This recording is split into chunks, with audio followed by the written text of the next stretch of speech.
Gurkino Salado, The Crossing, How It All Begins. Author Doris Cluin. Spoken by Christian, elevenlabs.io. ISBN 978-391-11-21-22-4. Doris Cluin. All rights reserved. Website www.gurkinosalado.com. For everyone who loves fruits and vegetables, this book is dedicated to Callie.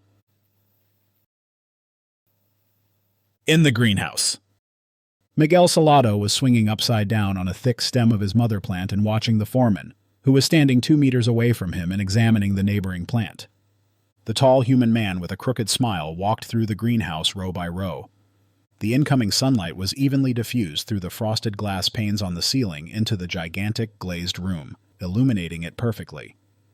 The high temperature in the greenhouse drove the sweat from the human man's pores and made his dark brown skin shimmer in beautiful shades of gold. The cucumber plants he had to look after were thriving and in excellent condition. It was his job to carefully check each individual cucumber plant for pests and diseases, and to count the fruit sets and cucumbers that ripened here one generation after the other. The mother plants had climbed almost 8 meters up the long ropes that had been attached to the glass ceiling by the humans. They had already been harvested at the bottom, where the first generation of cucumbers had grown 2 weeks ago. The cucumber plants continued to grow endlessly, forming new shoots, flowers, and, later, of course, cucumbers, as long as they received enough hours of light and quantities of nutrients dissolved in water every day. Week after week, many thousands of cucumbers became ready for harvest in the huge greenhouse. Miguel loved it in the greenhouse because there was enough to drink, and the water also contained plenty of nutrients to help him grow into a handsome cucumberman. His skin was immaculate and a rich, dark green. The foreman came over to his mother plant and took Miguel in his large hand. "You really are a perfect cucumber," he whispered to him and smiled. Miguel smiled back at him and was extremely pleased with the assessment of himself. The foreman was a human being. Unfortunately, humans had no idea that vegetables and fruits had souls of their own, as well as individual personalities. Humans also had no idea that fruits, vegetables, and even animals could communicate with each other. They also did not know that fruits and vegetables had arms and legs that they could retract at any time, keeping those limbs hidden from the humans. When fruits and vegetables talked to each other, it sounded like a low hiss. Even if humans could hear something in this frequency range, which only a handful of people on the entire planet can, they would not have identified it as speech. Humans were also the only living beings who, thanks to their ability to trust in their own beliefs, had no problem not seeing, hearing, or otherwise perceiving something that they believed should not exist. They even believed themselves to be the crown of creation, which the plant and animal kingdoms alternately found entertaining and frightening. They were also the only species on the planet that tried, with a vehemence bordering on stubbornness, to subdue the earth, and they even had a very popular book that explicitly recommended this. They followed these recommendations with zeal and without regard for the environment or the feelings of their fellow creatures. "Soon you will be harvested and fetch a good price at the market," the foreman added. His smile widened even more, as he was not only paid per hour, but also received a profit share for a particularly good harvest.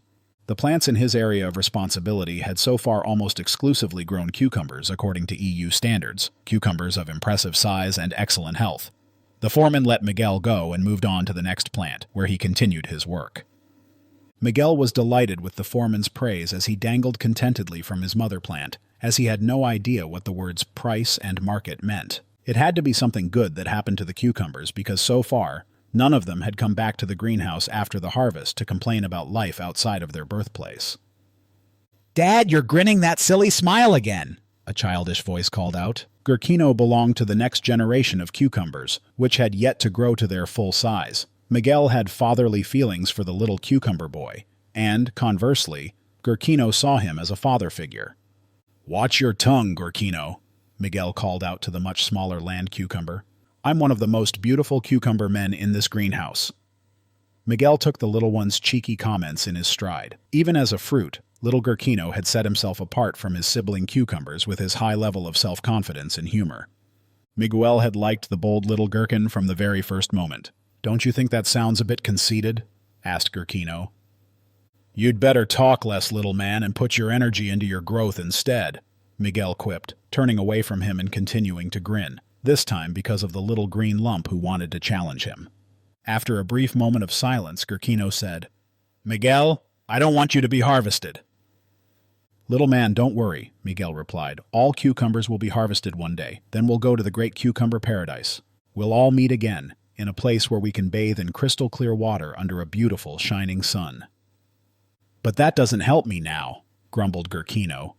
"Hanging out here with you is way more fun than hanging out with the other cucumbers. They're so boring and bland." Gurkino was right about that. As a species, cucumbers were not particularly talkative or willing to think about things that did not directly concern them. "It'll only be 2 weeks at most, Gurkino. Then you'll have grown a lot, and they'll harvest you and bring you to me," Miguel reassured him. "No cucumber has ever come back here, so how do you know for sure?" asked Gurkino. He himself did not really believe in life after the harvest, and he had never seen an adult cucumber return to the greenhouse. "Gurkino," Miguel said, "no adult cucumber has ever come back here because life is much better elsewhere." "What place could be better than this?" asked Gurkino. Miguel lowered his voice and said in a fatherly tone, "You just have to trust me, Gurkino." "Then you have to come back here, Dad. Only then will I believe it," Gurkino insisted. Miguel smiled at his little son and said, "I'll do that. I'll pick you up and take you to Cucumber Paradise." Harvest time. In fact, there was no consensus among the cucumbers in the greenhouse as to what would happen to them after the harvest. The optimists among them naturally believed in a bright green future and a paradisiacal land to which they would be taken after their harvest. They firmly believed that it would be a land full of sunshine, happiness, and small towns where they would live on their land and where there would be no humans. There, fruit and vegetables would live together peacefully forever. Most cucumbers were optimists and had no interest in spoiling their lives with sad or frightening thoughts. In contrast, the realists believed that their lives would be over with the harvest because something would be done to them. What exactly that was, however, was beyond their imagination. Some cucumbers suspected that they would be harvested for their inner seeds to grow future cucumber plants. Most realists found this idea quite plausible, and it gave their existence and inevitable death a comprehensible meaning. The few pessimists among the cucumbers painted their futures in gloomier colors. The cucumbers who had already had experience with rats, which occasionally sneaked into the greenhouse, tended to be especially pessimistic. These extremely rude animals enjoyed biting into the lush green skin of the cucumbers, hanging from the lower stems just to annoy them. The pessimists in particular, who were convinced of a particularly bad fate about having to serve people as food, but hardly anyone believed this, even among the ordinary naysayers. Still others believed that people were fond of their perfect skins because they used them to make clothes. Early in the morning on the day of the harvest, the cucumbers could see the shadowy outlines of the humans' large containers through the frosted glass windows. The humans were making an incredible racket and chattering excitedly. The cucumbers murmured quietly to each other. Today, they would find out their destiny. About 80% of them were looking forward to the coming cucumber paradise. The humans, on the other hand, were happy because they had their hands full, and it would earn them a lot of money. They went about their work with great concentration. A small red tractor drove very slowly along the long rows between the plants. The hard-working hands of the harvest workers, most of them seasonal workers from Africa, twisted the adult cucumbers from their mother plants by their stems. They carefully placed the vegetables in harvesting baskets, which hung from leather straps around their shoulders. Although cucumbers look sturdy, they are actually very fragile. To avoid damaging their skins, the harvesters were careful. "Is there a toilet around here?" one of the drivers shouted into the greenhouse. The day was extremely hot, and the truck driver was only wearing dark blue dungarees as it was extremely hot today. He held a blue lunchbox in his hands and was obviously planning to take an unscheduled breakfast break. He pranced impatiently from one foot to the other, his bladder near to bursting after the long journey. "Hey, can anyone hear me?" he called out again. "What kind of weirdo is he?" Gurkino asked his dad. "Oh, that's just one of the drivers." Miguel continued angrily. "Actually, they have no business being in here." "What does he want with us then?" asked Gurkino. "He's probably looking for a corner to take a break," Miguel replied. Indeed, the driver, a corpulent man of about 50, approached the mother plant and looked around furtively. He jammed his lunchbox under his hairy armpit and fiddled with the fly of his dungarees. "Oh no, this can't be happening," Miguel exclaimed indignantly. "Take care of your needs somewhere else." "What's he doing, Dad?" Gurkino, who seemed to have an endless supply of questions, wanted to know. Miguel no longer needed to explain to Gurkino what was happening, because a jet of yellowish liquid was already pouring onto the ground, aimed right at the main stem of their common mother plant. Yuck! Gurkino blurted out, immediately holding his nose as the liquid evaporated and the pungent smell drifted upward. It stinks! All the cucumbers on the mother plant began to protest wildly, holding their little noses in disgust. The peeing man couldn't hear them, partly because his ears couldn't detect their voices, and partly because he didn't believe that vegetables could talk anyway, let alone hold their noses. He tapped his water release valve a few times and tucked it back into his pants before wiping his hands on his blue dungarees. "Are all the people out there this disgusting?" asked Gurkino, scrunching up his little cucumber face and pointing to the large glass door of the greenhouse. "No, luckily the harvest workers don't do that, and they are also instructed by the foreman to wash their hands," Miguel replied. Now feeling relieved, the driver took his lunchbox in both hands and opened it. Between slices of gray bread were slices of yellow stuff unknown to the cucumbers. He took out one of these sandwiches and took a bite. Once the bite was in his mouth and he was chewing it with relish, he brought one hand to his belly.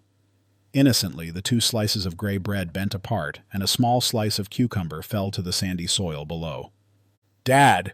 Gurkino screamed in horror. "Look!" Miguel's mouth fell open as he realized that this disgusting man had just eaten a piece of a fellow cucumber. The driver bent down to pick up the fallen slice of cucumber, blew hard on it from both sides, shrugged his shoulders, and popped it into his mouth.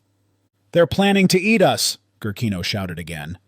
"Dad, please do something. Don't let them harvest you." The little cucumber boy's eyes watered with horror and sadness. Miguel stared speechlessly at the driver's mouth as he munched a slice of between his powerful molars and, having chewed on it enough, swallowed it. "Ernesto, where are you? We have to leave soon," a deep voice boomed from outside the greenhouse. The truck driver, oblivious to the cucumber panic around him, turned around and calmly walked back to his truck, which was parked outside the greenhouse.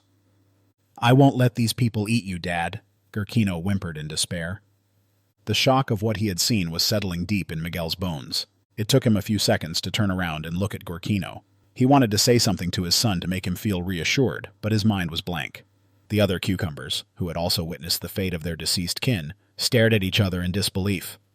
Unlike the humans, they could not close their minds to the truth that had happened right before their eyes. The little red tractor and the harvest workers were just a row away from them. Miguel's small green brain was rattling violently. He desperately searched for a solution that could save Gurkino's life and his own. To escape from this greenhouse, he first would have to cut himself from his mother plant. He looked up at the base of his stem where it hung from the plant. Miguel stretched as far as he could and tried to reach with his hands. Unfortunately, his arms were much too short to carry out that plan, so he turned on his axis several times to twist himself away from the base of the stalk. This did not produce the desired result either. Instead, he spun back in the opposite direction, all the more quickly when he stopped his efforts. "Dad, don't leave me alone," Gurkino called out again. Miguel looked into his son's teary eyes.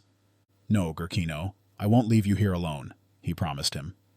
The little red tractor turned down their row, and the hard-working harvesters continued to pluck the ripe cucumbers from their mother plants at breathtaking speed, placing them into their harvest baskets. Once one of the harvest baskets was full, they exchanged it for an empty basket from another worker, who stacked the cucumbers in flat plastic crates, much like the ones people may be accustomed to seeing in the produce section of the supermarket. Miguel, who was still twisting slowly on his axis, continued to think hard about how he and his son could escape their fate together, but he didn't have much time left. Gurkino began to cry, and Miguel looked over at him. A crazy idea came into his head. Miguel bravely began to swing. After a few attempts, he managed to grab hold of the side shoot that grew from the main stem of the mother plant where Gurkino was attached. "Hold on to me, Gurkino," Miguel urged the little gherkin. "Dad, what are you doing?" he asked. "Hold on!" The harvest workers' wagon was getting closer and closer, and there was no time for Miguel to answer his son's questions. Gurkino grabbed his father with his two small arms and pulled him close. Miguel turned away from the harvester, who reached out for him at that moment. "Hurry up, Dadu!" said another harvester to the young African, who was visibly trying to keep up with the others in his group. Dadu was the newcomer to the group and was constantly being pushed by the experienced harvesters to work faster. This made him inattentive and nervous. For this reason, he did not notice the small cucumber hanging from the large cucumber and simply plucked Miguel from the mother plant as quickly as he could. The small piece, more precisely a small offshoot of the mother plant that Gurkino was hanging from, was torn off with him and dangled amusingly from its tiny stem. Miguel and Gurkino were placed together in one of the flat plastic crates. More cucumbers landed on top of them until the crate was full to the brim with cucumbers. "You're heavy, Dad," complained little Gurkino, who was lying under Miguel. "Be quiet, my son. You'll be fine," Miguel whispered. Ernesto closed the rear doors of the truck with a loud bang. It was already late afternoon, and the drive from the far end of the greenhouse-rich province of Almeria to the port city of the same name, the province with the most greenhouses in Europe, would keep him occupied all night. The market of Almeria. The journey on the truck was long and bumpy, and the cucumbers were given a good shake in their boxes.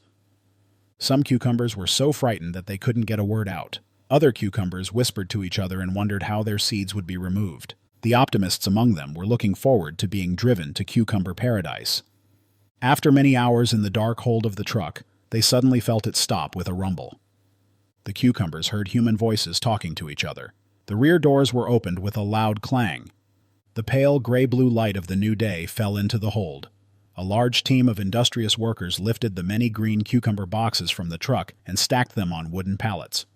Each of the stacked Euro pallets contained 40 green boxes filled to the brim with cucumbers. They were driven through a large hall with forklift trucks and then unloaded at individual market stalls. One of these market stalls belonged to a certain Pablo Gonzalez, whose family had run a small stall at this vegetable market for many generations. His customers included many shipping companies, who stocked the galleys of their cargo ships with his fresh fruits and vegetables. "Lorenzo, my friend, what can I do for you today?" Pablo asked his customer, a muscular, broad-shouldered chef who preferred to work on smaller cargo ships. This time, Lorenzo had signed on to the MSC Flamina, which was to take him from southern Spain across the Atlantic to the United States of America. As the ship's cook, he only had to look after about 24 crew members during the voyage, which promised significantly less work and more free time than working on one of the large cruise ships. "Hola, Lorenzo," he greeted Pablo. "I need about 6 weeks' worth of fresh fruits and vegetables from you today. What can you offer me?" "Let me take a look. I've got a few boxes of carrots, onions, cucumbers, potatoes, radishes, leeks, kohlrabi, and white cabbage for you," he replied, adding, "And you can have bananas for fruit, but you'll have to use them up quickly. There's also mangoes, apples, pears, and papayas." "Any lemons or oranges?" asked Lorenzo. "Yes, of course, dear Lorenzo. Nice, sweet oranges. Do you need unripe or sweet lemons?" "Unripe lemons are fine. I'll take 10 crates of the oranges," he grumbled and quickly added, "and 3 crates of limes for the evening cocktails."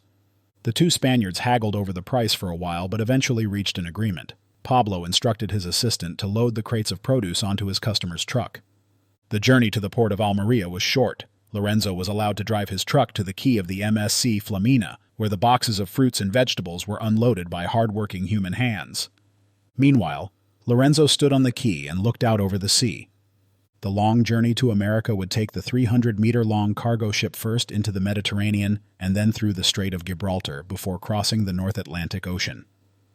"Dios bueno," Lorenzo prayed, taking his small wooden cross in his hand, which hung on a chain around his neck, kissing it and continuing, "Let the crossing be calm and bring me safely to America."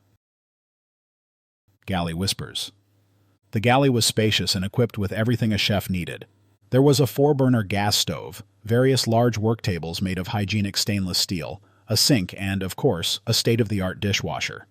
There was plenty of storage space under the tables for the cooking utensils. All the cupboards and tables were firmly bolted to the walls. The cupboard doors were fitted with latches so that they would not open on their own in heavy seas. From the kitchen, there was access to 2 large cold storage rooms with plenty of space for all kinds of food. The first cold room was used to store fresh produce, which mainly consisted of fruits and vegetables that Lorenzo had bought at the wholesale market. Frozen meat from pigs, cows, and poultry of all kinds was stored in the second cold room. This kept the food fresh over the long journey and prevented it from spoiling. "Dad, why is it so cold in here?"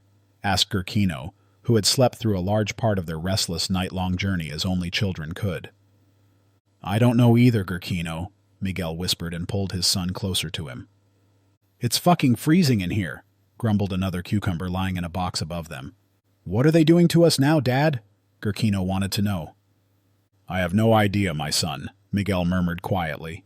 Gurkino could feel his dad shivering with fear and cold. He heard the other fruit and vegetable creatures in the room whispering to each other, but didn't understand exactly what they were saying. He only picked up snatches of words about a cucumber paradise, the terrible journey, and the awful darkness. The impersoned fruits and vegetables had imagined their journey to be entirely different. The darkness, so black and impenetrable that even a cat couldn't have seen a thing, made Miguel lose all sense of time and space. They could hear the whispers of the other cucumbers directly above and beside them, and further away the other vegetables and fruits talking to each other. Nobody liked it there. The cold and the cramped conditions in the crates and sacks were hard for them to bear. From outside, the produce could hear strange noises at irregular intervals. The large diesel engines of the cargo ship were started and roared loudly into the cold storage room. It boomed out again, twice in succession.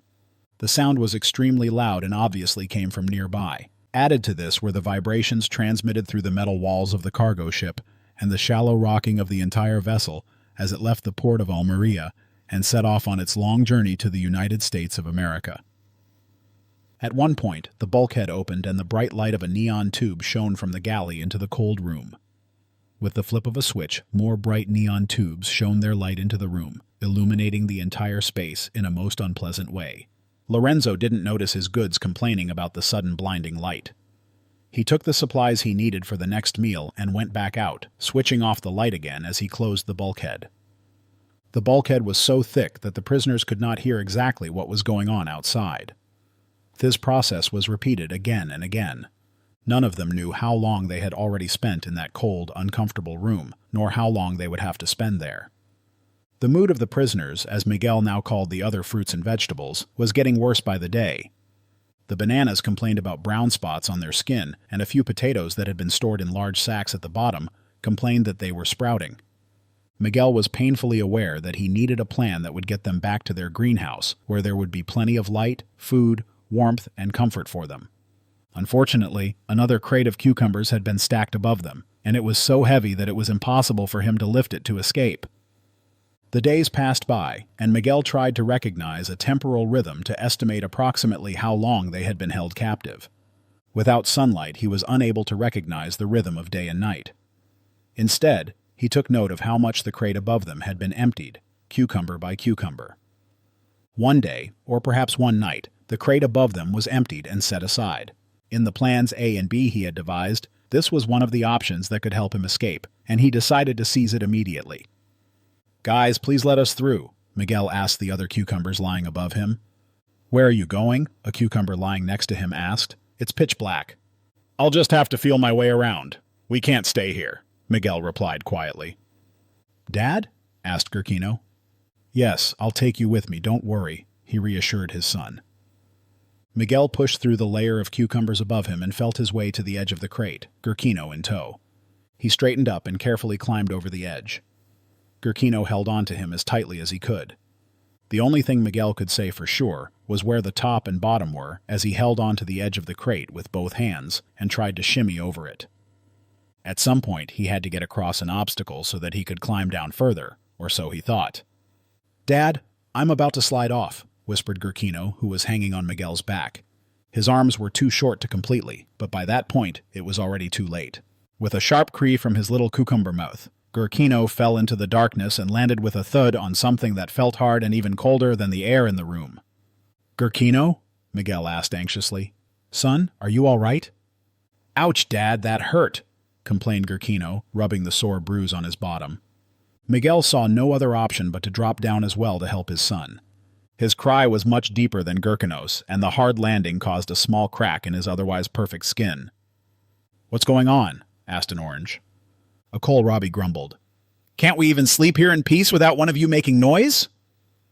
Miguel ignored the complaints and whispered, "Gurkino, where are you?" "I'm right here," the little cucumber whispered back. The two cucumbers held their arms out in front of them and waved them around in the darkness. "Say something again. I need to know which way to go," said Miguel. "Can't you be quiet? I want to sleep," grumbled a rather bad-tempered cabbage head. But by then, Miguel and Gurkino had already found each other and were holding on to one another tightly. "Son, I thought something bad had happened to you," Miguel said to him. He felt Gurkino in the offshoot, which was still attached to the little cucumber boy, for scratches and dents. Apart from a small dent and the shock of having fallen, Gurkino was fini. "Well, the impact did hurt," said Gurkino. "Come, take my hand," Miguel urged Gurkino. "We have to find the big door that the humans used to get in here." Inch by inch, the two cucumbers felt their way through the darkness of the room. The floor beneath their small feet swayed gently, and it took them a while to get used to walking upright, as they had previously only hung upside down from the large mother plant. After what felt like an eternity, Miguel felt the heavy iron door and sat down next to the doorframe with Gurkino. The doors here were very different to those in the greenhouse. There, they had been fully glazed and rectangular. These doors were also rectangular, but they had rounded corners, and if you wanted to leave a room, you had to climb over a fairly high threshold. The doors here were called bulkheads, which Miguel and Gurkino didn't know. "What happens now, Dad?" asked Gurkino. "Now, dear Gurkino, we have to wait until this big door is opened." The torture chamber. Little Gurkino had become bored with waiting next to the large metal door and had fallen asleep in Miguel's arms. So he was startled when Lorenzo opened the bulkhead with a loud scraping sound followed by a piercing squeal of iron on iron and switched on the light. "Dad, why is it so bright? What's going on?" asked Gurkino sleepily. "Take it easy, Gurkino. Just stay close to my side and don't move until I tell you to," Miguel said. Gurkino's eyes quickly became accustomed to the bright neon light. He didn't like what he saw at all. The room was much larger than he had expected and was nearly filled to the ceiling with sacks and boxes of all kinds. He saw bananas, oranges, lemons, and cabbages peeking out of them. Apparently, potatoes and carrots had been locked in the sacks, sitting in a corner. He had never seen so many types of vegetables in his life before. He realized that this was a pantry for humans, and all the fruits and vegetables awaited the same cruel fate: to be eaten. The horror that Gurkino felt was joined by a cold fear that slowly crept up his spine as he realized that the same fate awaited him and his dad. The faint hope, nourished by Miguel's stories, had completely evaporated. "Dad, I want to get out of here now," he whispered. "I'm already working on it," Miguel replied. He watched as Lorenzo took various fruits and vegetables from the shelves, boxes, and sacks, and placed them into a large bowl, which he held in one arm. The potatoes grumbled as he took them out of a brown canvas sack and threw them in roughly. "What else do I need for a good potato soup?" Lorenzo spoke quietly to himself. "A few carrots for sweetness and some leeks for a kick, and bacon, of course. That's further back on the shelf to the left." "You monster!" screamed Gurkino. "Quiet, my son. He can't hear you anyway," said Miguel. "He's still a vile murderer, Dad," Gurkino exclaimed as loudly as he could. "I know. Come with me," Miguel reassured his son and took him by the hand. "What about the others here?" asked Gurkino, standing still. "We can deal with them later, Gurkino," Miguel reassured him, knowing full well how powerless he was. The humans were so much bigger and stronger than them, and the other prisoners had made no attempt to escape from this room either. Miguel didn't understand why they just stayed where they were and didn't even try to escape. "For now, we have to get out of here and see where we are and where we can escape to," he said. Gurkino liked his father's plan, and they both climbed over the high threshold of the metal bulkhead, one after the other. Miguel entered the large galley, the floor of which was made entirely of sturdy corrugated aluminum. This room was much larger than the cold room where they had been stored, and Miguel first had to get an overview of where they were. Large stainless steel tables stood against the walls, under each of which shelves were mounted, or cupboards with doors and drawers had been installed. All the furniture was raised up on feet so that the floor underneath could be swept with a broom. Opposite the refrigerator door, there was a large gas stove against the wall, and, a little higher up, there were more stainless steel cabinets and strips with large knives stuck to them.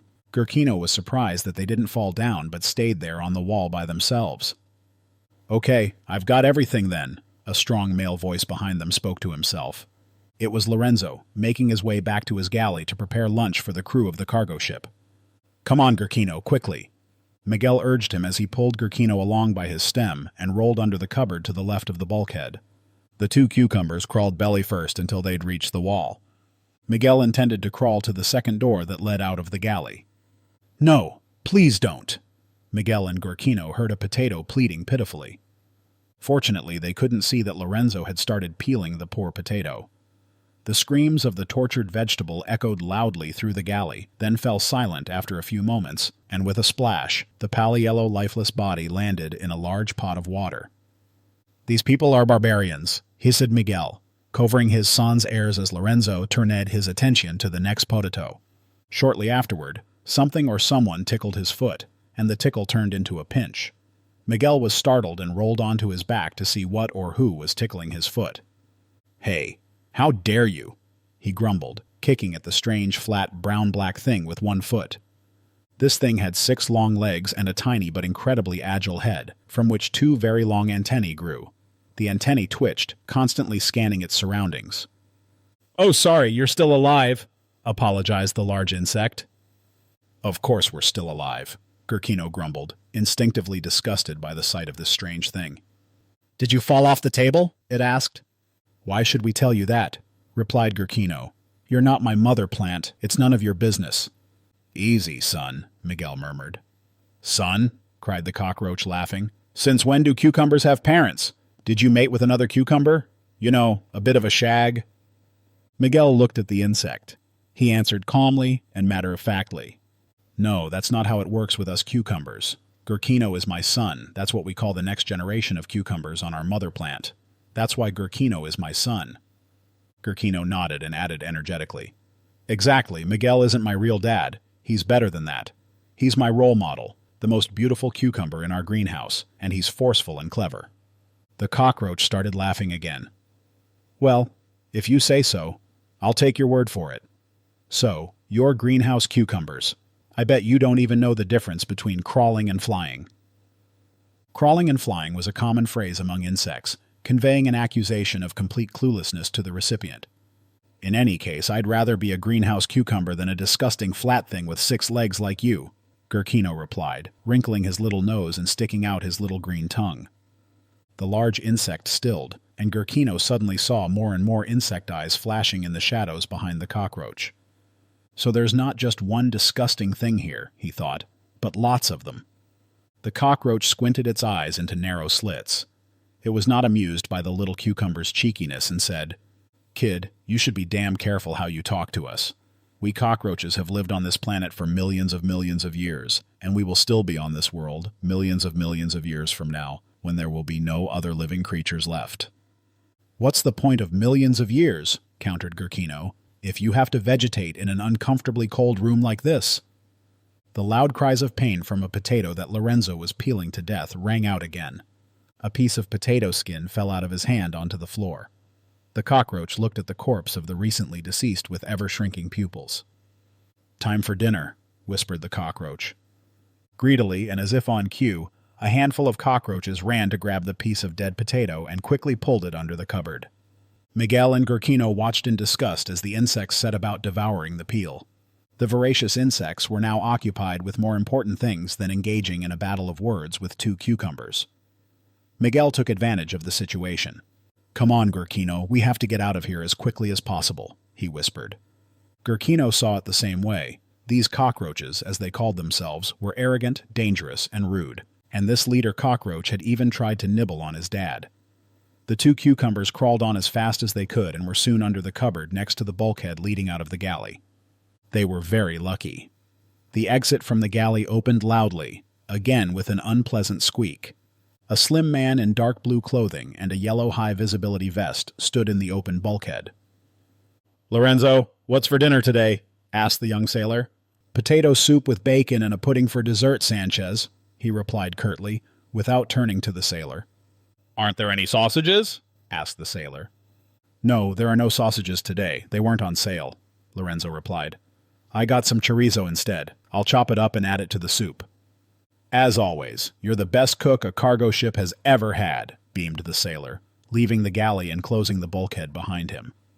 The 2 men didn't notice the 2 cucumbers who had quickly and secretly climbed over the threshold of the bulkhead into the corridor. Miguel saw bright rays of sunlight shining into the corridor and heard people talking to each other.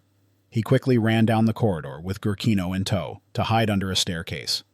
Before they could look around any further, they had to wait until night fell and the people went to sleep. Gurkino snuggled up comfortably against Miguel, and as young cucumbers need a lot of sleep, he was soon snoring quietly to himself. Ship ahoy! Under the cover of darkness, Miguel crawled out from under the stairs and looked around. The floor swayed much more under his feet today than usual, and a cold wind blew through the corridors. He decided not to wake his son, who was still fast asleep.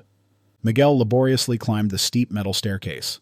There was an anteroom here, from which several bulkheads led outside, all of which were open. The walls were also made of metal. Glass panes had been put into them halfway up. The windows were not milky white, as Miguel was used to seeing in the large greenhouse, but transparent, and he could admire the large bright full moon through them, past which clouds passed in rapid succession, as if they had somewhere they urgently needed to go. Miguel climbed over the threshold of a bulkhead and out onto the upper deck of the cargo ship. The wind was blowing strongly and made his eyes water. He didn't immediately understand what he saw. There was a large angular block that looked like an opaque greenhouse. Around this quite long and narrow building, he saw vast quantities of water. This water was not clear and transparent like the water he had seen before, but rather, it was pitch black and swiftly moving. It piled up into heaps, and at the peaks of these piles it was completely white and foamy. Some white foam landed on Miguel's face and became liquid again. When he licked his lips, he realized that it was salty. There was a fence around the building next to the path that ran around the entire thing. It didn't look like the fences he had seen so far through the open doors of the greenhouse. This one consisted only of 2 thin iron bars laid crosswise, held at intervals of 2 meters by iron bars bolted vertically to the floor. The railing, as the humans called this fence, which not only ran around the upper deck but also along the sides of the metal stairs, served to protect only them, and not cucumbers or other fruits or vegetables. Miguel saw that this railing was installed too high to offer him any protection from falling over the edge into the water. The floor beneath his small feet was soaking wet from the salty water that had been splashed onto the path by the strong wind. Miguel took a few steps and almost slipped. Wide-eyed, he tried to regain his balance. "Dad?" he heard his son call behind him. "Gurkino, go back inside right now. It's far too dangerous for you here," Miguel shouted. "Where are we?" asked the little cucumber boy. "You should go back inside immediately." Miguel shouted louder, but by then it was already too late. The almost over 300 yards long cargo ship, which was sailing at full speed and carrying 6,000 containers, as well as tanks of petrol, bravely fought its way through a large wave. This caused the front end of the ship, the bow, to tilt upward. Gurkino lost his footing, plopped on his little cucumber butt, and slid in the opposite direction, toward the stern of the cargo ship. Miguel cried out. Without a railing that could protect him, the small, helpless Gurkino would soon fall into the endless expanse of black water, and his father would never see him again. Miguel took a great leap in his direction and slid belly first after him. He waved his arms, pressed his cucumber fists into the floor, and tried to steer in the direction his son was sliding. "Reach for my hand," he shouted to Gurkino as he rushed past him, but the latter missed his outstretched hand by an inch, which was a pretty big stretch for Gurkino.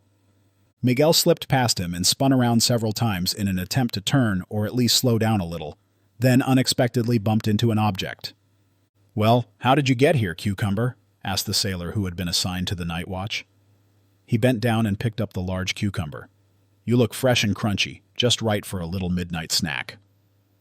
The sailor held Miguel in his hands and made his way to the lower deck to rinse the unpalatable salt water from his skin. "Gurkino! Gurkino!" Miguel desperately leaned on the sailor's big finger with both hands to free himself from its grasp. It was impossible for the cucumber. The man's hand was too powerful and far too strong, holding him in a vice-like grip. Meanwhile, Gurkino continued to skid towards the stern, screeching, before slowing down as the cargo ship made a compensatory movement after rearing up at the bow. The next large wave came rolling toward the cargo ship.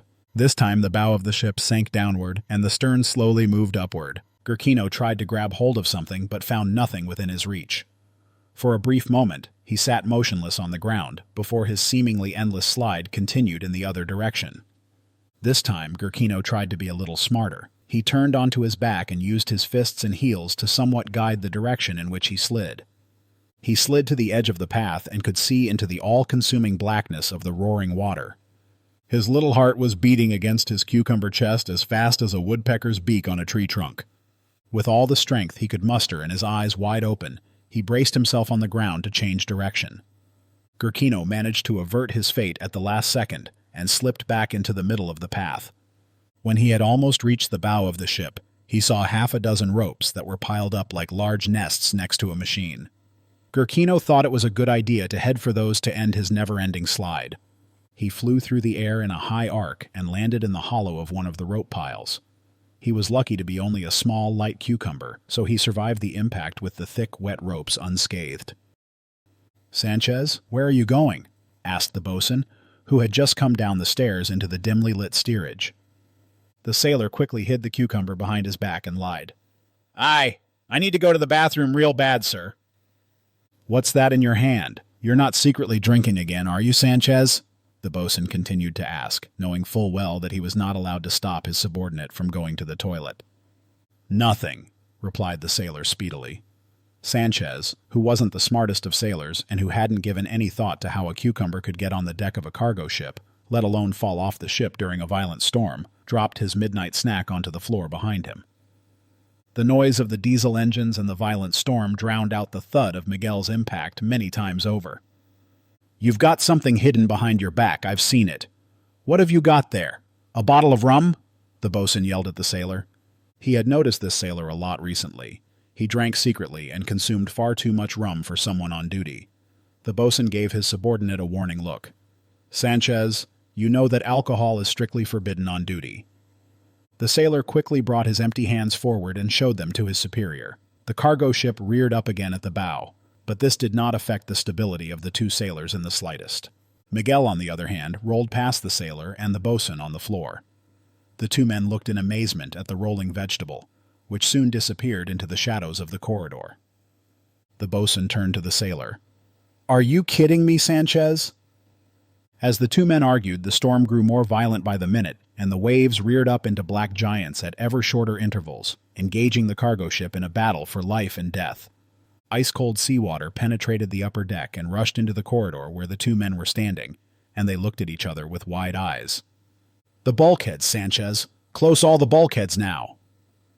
Meanwhile, Miguel rolled back towards the bow, and the small dents and cracks on his skin caused by the rough metal surface continued to multiply. But at the moment, Miguel was far less worried about that than Gurkino, who had also slipped toward the bow. According to his calculations, he must have been at the bow when they had been separated and then rolled back to the stern, so he should have reached the bow again now. Miguel was confused by all the toing and froing, but he had to find a foothold somewhere and climb back onto the deck. He saw a loose cable hanging from a corner on the inside wall of the long corridor and ran over to it, holding onto it with both hands. That put an end to his mad roll. Miguel climbed about a meter up the cable, gained momentum, and bravely jumped into the intermediate corridor, from which a staircase led up to the already familiar anteroom with the large windows. Staggering with effort, he climbed until he saw a view he could hardly believe with his own eyes. The cargo ship plunged again into a large wave, and masses of water poured over the front part of the cargo ship and through the bulkhead, which for some unknown reason had still not been closed. The water rushed into the anteroom and further down into the mezzanine, and Miguel could only cling to a rung of the banister with all his might. Here, too, there was a cable on the right-hand corner of the wall that ran from the floor up to the ceiling. After the waiter had drained into the lower decks, Miguel ran over to the cable to climb it. From there, he would have a good view of the upper deck. "Gurkino!" Miguel shouted when he saw the little gherkin through the windows in a nest of rolled-up ropes. Sea voyages are fun.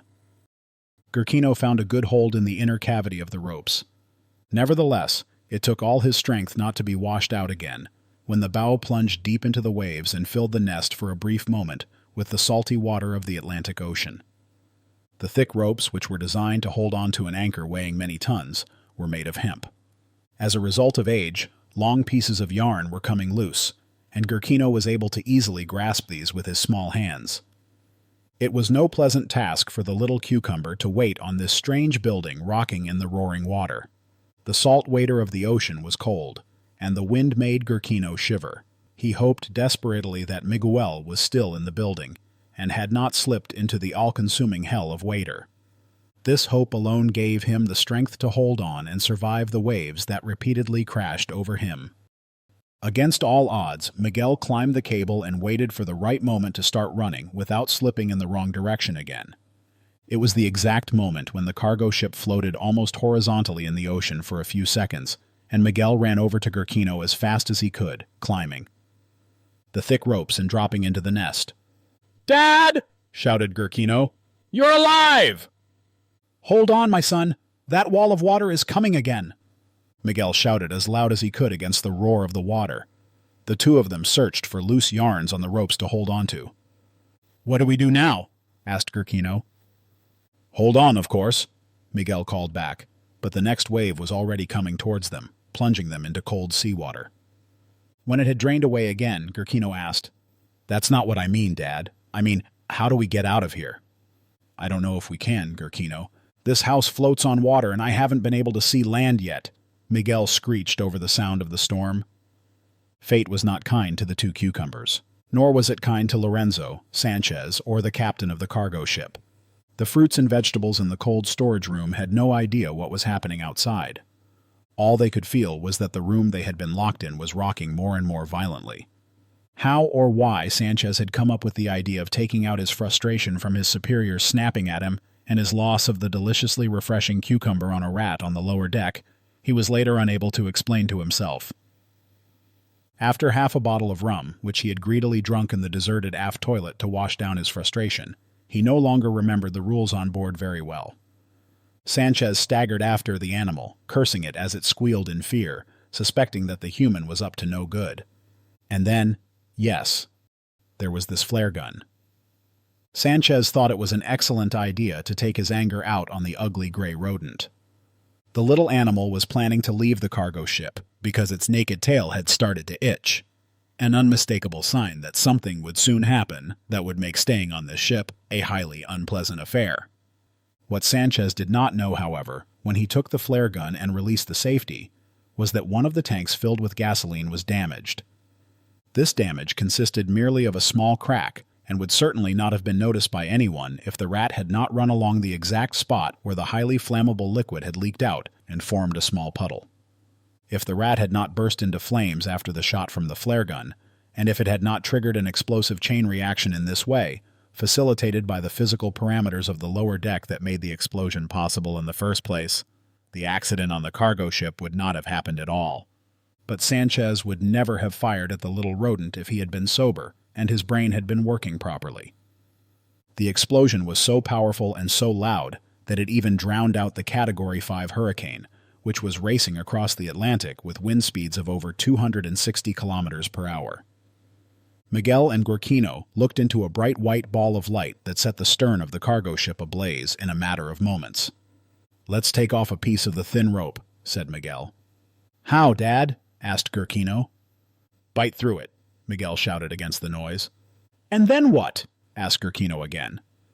"I'll tell you soon," Miguel shouted. Then they gnawed away with their teeth, which were not really suitable for hemp fibers, and served more as decoration than for any purpose at all. Miguel quickly tied the bitten-through piece of yarn around his middle, and then immediately tied Gurkino to him. It took him a moment to realize that there was not enough yarn to simply wrap it around several times and pull it tight. Instead, Miguel had to tie several knots in it so that it didn't come loose. All kinds of materials flew through the air around the two cucumbers, and they heard people screaming loudly. Miguel and Gurkino heard unfamiliar words as the people threw life rafts into the water to save their lives. Suddenly, the bow of the cargo ship reared up for the very last time, as if to say, "It was nice having you, but unfortunately, I have to sink now." A piece of wood flew toward the two cucumbers and came to rest between two piles of rope. Miguel had noticed that they themselves were not floating on the surface of the water, but had observed small pieces of wood dancing merrily on the surface of the water when their nest was once again filled with water. He quickly tied Gurkino and himself to the piece of wood with the longer end of the yarn. Gurkino screamed in fear as he saw the bow of the cargo ship being pulled into the depths. The two cucumbers hugged each other as tightly as they could. Another wave broke over the cargo ship and finished it off.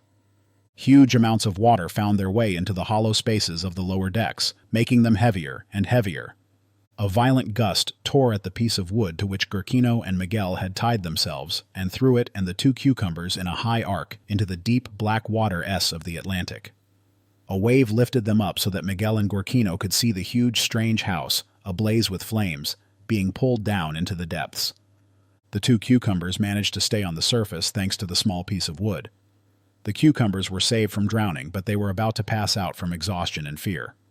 For Miguel, it felt as if a dark black curtain was closing, while Gurkino was initially gripped by a severe dizziness that narrowed his field of vision further and further until he could no longer see, hear, or feel anything. It was just as well, because the hurricane continued to rage across the Atlantic for many hours, causing the two cucumbers, still tied to the piece of wood, to be tossed back and forth by the waves like a little toy. Washed ashore. On a beautiful morning, a large swarm of colorful butterflies had decided to stock up on their necessary minerals on the beach. They were amazingly large, about the size of an adult human's palm, and their fragile wings were orange-red in color. A black pattern decorated the surface of their wings, with a white dot on each. On their heads, along with large compound eyes, were two long antennae, and their mouths consisted of long retractable tubes called proboscis es. About 200 of them fluttered around the two unconscious cucumbers, on which some butterflies had taken seats to suck up many sought-after drops of salty seawater from their bodies. "Watch out, the big one is about to wake up," one of the colorful butterflies whispered to his neighbor. "He's already twitched twice." "One more minute," he replied. "This is delicious." "Why is it so delicious?" asked another. "Maybe it's because they're green?" replied the first butterfly, smacking his lips, shrugging his little shoulders, and continuing to suck on Miguel's salty cucumber peel. Especially where there were small cracks, the butterflies stuck their proboscises in and eagerly nibbled on the escaping liquid. Miguel did not feel the feather-light butterflies that had made themselves comfortable on him to enjoy their mineral breakfast. Instead, he felt every single seed in his cucumber flesh. After all the adventures and intense physical exertion, which was unusual for cucumbers to begin with, he had contracted a massive cucumber hangover. "Gurkino," he whispered hoarsely, spitting out the sand that had been washed into his mouth by the shallow ocean waves. The butterflies flew up and fluttered to Gurkino, who was also lying asleep on the beach. Miguel opened his eyes and tried to understand what had happened.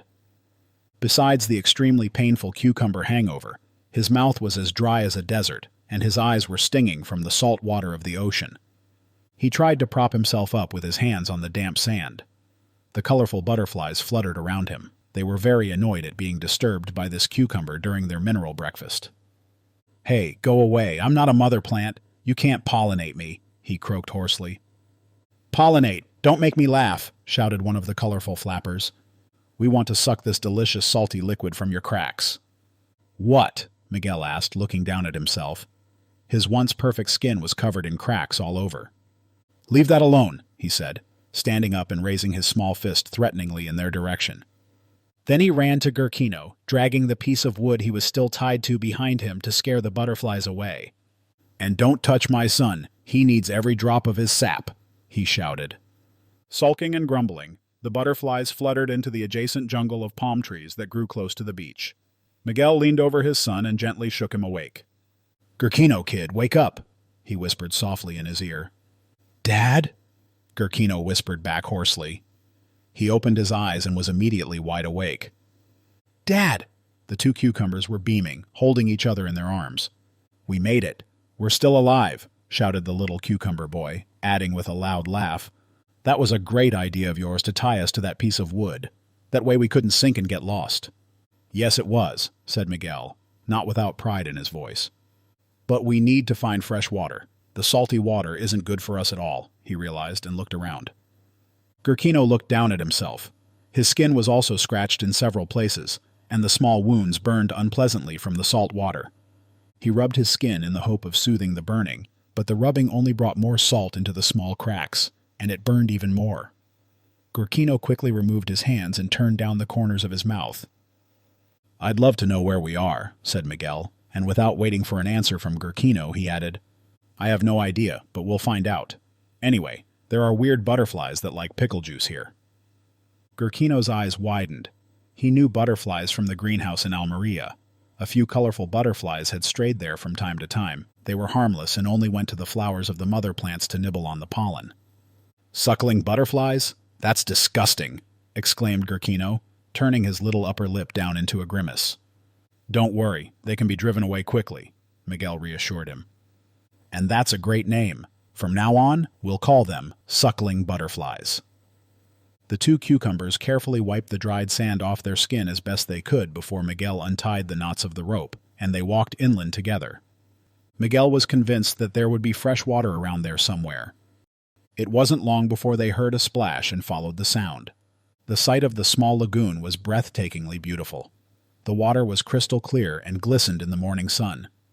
Surrounding the lagoon were large tropical palm trees and many other exotic shrubs and trees. Beautiful flowers in all kinds of colors bloomed on their branches. Small, colorful birds flew through the air and twittered their good morning songs. "Water!" Gurkino shouted enthusiastically and was about to start running. "Wait, Gurkino. First I'll test whether it's any good." Miguel put the brakes on his son's exuberance. They walked to the stony edge of the lagoon, into which a small waterfall poured from a few meters above the surrounding rocks. Miguel leaned forward to taste the water with pursed lips. "So, is the water clean? I'm so thirsty," Gurkino babbled. Miguel suddenly grabbed at his rather undefined neck and made choking noises while turning his eyes upward. "Dad, no! Don't die!" cried Gurkino. But instead of dying, Miguel dropped into the spring water, and when he emerged from the shallow water, he began to laugh out loud. "Come on, jump in! The water is fantastic," he urged his son. "This really isn't the right time for jokes." Gurkino grumbled, looking seriously at his father before jumping into the lagoon himself with a whoop. The two cucumbers washed the salt off their skin and drank their fill of the cool water. The salt water had saved them from dying of thirst, but as a result, the salt had drained the water from their flesh and made it firmer and more rigid. The fresh water of the lagoon removed the excess salt from their bodies, and the small cracks in their peels slowly closed. The larger cracks in Miguel's peel would remain visible as scars for the rest of his life, but he wasn't worried about that at the moment. Much more worrying was the condition of Gurkino's offshoot, which was sadly languishing, even though it was supposed to help him grow further. Its leaves had become very limp due to the salt water and the intense sunlight, and they had even developed a blotchy sunburn. The little stem urgently needed nutrients and a reliable supply of water at the point where it had been torn from its mother plant by the harvest helper, in order to give Gurkino the strength to continue growing. To do this, Miguel looked for a piece of bark in the forest, bent it into the shape of a bowl, and filled it with moist soil. "Gurkino, please come here. I have an important task for you," he explained to his son. "Here, you must always carry this bowl with you and put the end of the offshoot into it." Gurkino was less than enthusiastic. "Dad, do I have to? Can't we just tear off the drooping leaves?" "You don't want to stay this small forever, do you?" Miguel replied. "If you want to keep growing, we have to take good care of the offshoot, so that it can take root and provide you with plenty of nutrients." After Miguel had given the offshoot of Gurkino's mother plant a good rinse, and placed it in the makeshift pot of fallen bark filled with moist soil, it quickly recovered and straightened its limp leaves. The two cucumbers sat in the shade of a palm tree and thought about what they wanted to do next. It didn't take long for a little blackbird to fly in. He sat down next to the two cucumbers and looked at them. The bird had bright round eyes, a slender build, and an equally slender pointed beak. His black plumage shone in bright colors wherever the sunlight fell on his feathers, and he obviously had no intention of harming Gurkino or Miguel. "Who are you two beauties?" he asked them in his croaky voice. "We are two cucumbers from a distant land across the Great Sea," replied Gurkino. "Interesting. Fruits and vegetables have been washing up on our beach from over there recently," said the crow, adding, "I'd like to welcome you to Usania, the Wild West, where there are no greedy, mean people, only fruits and vegetables. And animals, of course." "Usania? What's that?" asked Gurkino. "Little Cucumber," replied the blackbird. "That's the name of this country you're in now, the name of the Wild West." Miguel's green brain rattled as he tried to process the crow's information and put it into a logical context. Apparently, some fruits and vegetables had made it to this strange land after the weird square house on the water had exploded and sunk. That made him pleased. There was another thing on his mind. "That means there are no humans here?" Miguel asked the bird incredulously. After his recent sobering experiences, he found it hard to believe in the stories he had been told by the older cucumbers in his youth. And yet, the seed of hope that Miguel had buried deep in his cucumber soul due to the terrible recent events, but that had never completely died, was reawakened. Joy flooded his little green cucumber heart. "That's right, there are no humans here," replied the crow. These were not the first fruits and vegetables that the crow had welcomed here. From time to time, different varieties and species of them washed up on the east coast of Usania. There was even a coastal town called Fruit's Landing. "Dad, does that mean that the cucumber paradise that the cucumbers in the greenhouse always talked about, where fruits and vegetables live peacefully together, really exists?" asked the little cucumber boy. Miguel smiled as he put his arm around little Gurkino and said quietly to his son, "My son, yes, this is the place that so many cucumbers dreamed of, and we are going to explore it together." Epilogue. Miguel and Gurkino let the crow show them the way to the next town. The two gherkins marveled at the beauty of the small wooden houses that the citizens of Usania had built. Each house had its own veranda with an ornately carved fence and 3 steps leading down to the street. There were small tables and rocking chairs on the verandas where the residents could relax after their busy days. The inhabitants themselves wore clothes similar to those Gurkino had seen on the people in the greenhouse, only this clothing was much prettier. The male fruit and vegetable people wore tapered leather boots with slanted heels and mostly plain trousers in beige tones or robust-looking blue pants. On top, they wore shirts that shone in bright colors, often with checkered patterns. Over the shirts, they wore vests, some made of fabric, others of leather. But the most important thing seemed to be that they all wore large cowboy hats with wide brims on their heads. These big hats came in different shapes and colors, and Gurkino quickly understood that they were not just for decoration, but also to protect them from the blazing midday sun. The ladies wore beautiful dresses with skirts that had been sewn together in several layers to form a single garment and had many frills. They also wore hats, but in contrast to the rather sober and practical cowboy hats worn by the men, theirs were decorated with plenty of feathers and buttons. Gurkino thought they were beautiful to look at. Of course, there was also a sheriff's office, whose sheriff ensured order and compliance with the local laws. Miguel was very impressed by the large wool combing mill, where the inhabitants washed the harvested cotton and processed it into yarn, which was later woven into fabric. Miguel quickly found out that in Usania, you needed a job as well as clothes, as there was so-called money with which they could buy various things that the inhabitants made. Over time, Miguel and Gurkino learned to write, count, and read, and with the help of the friendly citizens of Usania, they picked up all the things they needed to know to find their way in this new world. It was also explained to them that the Wild West was, in fact, the piece of land in Usania that had not yet been settled and was only sparsely populated. They also had to learn which creatures from the animal kingdom were friends and which were foes. It was essential for survival to know which animals were best avoided, because they would want to eat you. The wild, ever-hungry steppe rabbits topped this rather long list by far. Miguel took on many odd jobs to provide his son and himself with fresh water and a place to sleep that was safe from predators. Yes, unfortunately, not everything was free in the Wild West of Usania, and not every other living creature was safe for fruits and vegetables. Usania itself was run by a democratically elected government, which was not so different from that of the human world. There was corruption, power struggles, and, of course, crime, which led to the government appointing Sheriff S in all cities and raising an army to protect the inhabitants. Soon the government issued letters of citizenship, which granted every fruit and vegetable in Usania basic rights by law, and it even created its own constitution.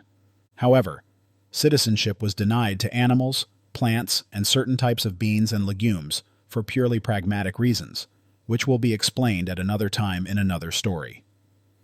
After some time, Miguel had saved enough money to buy a small house in Creamy Peach, behind which there was a small, sunny garden.